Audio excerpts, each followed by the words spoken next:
EPS पेन्शनधारक विविध मागण्यांसाठी कोल्हापुरातील भविष्य निर्वाह निधी कार्यालयावर धडकले. आक्रमक पेन्शनधारकांनी कार्यालयाचे कामकाज काही वेळ पाडलं बंद.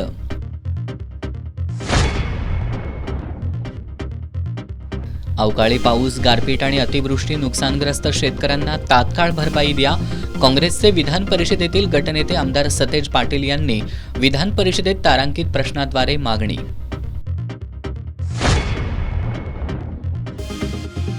इतिहास अभ्यासक इंद्रजित सावंतांना धमकावणाऱ्या प्रशांत कोरटकरची अटक टाळण्यासाठी धडपड ठरली निरर्थक. कोल्हापूर जिल्हा आणि सत्र न्यायालयानं कोरटकरचा अटकपूर्व जामीन अर्ज फेटाळला.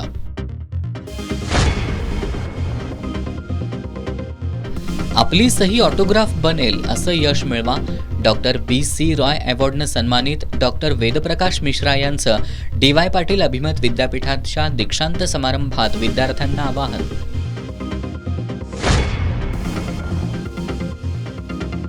आणि गांधी मैदानात पुन्हा सांडपाणी साचलं. गांधी मैदानाच्या दुरावस्थेला महापालिका प्रशासन आणि विकास निधीचं श्रेय घेणारे लोकप्रतिनिधी जबाबदार. शिवसेना ठाकरे गटाचे शहर प्रमुख रवी किरण इंगवलेंचा आरोप.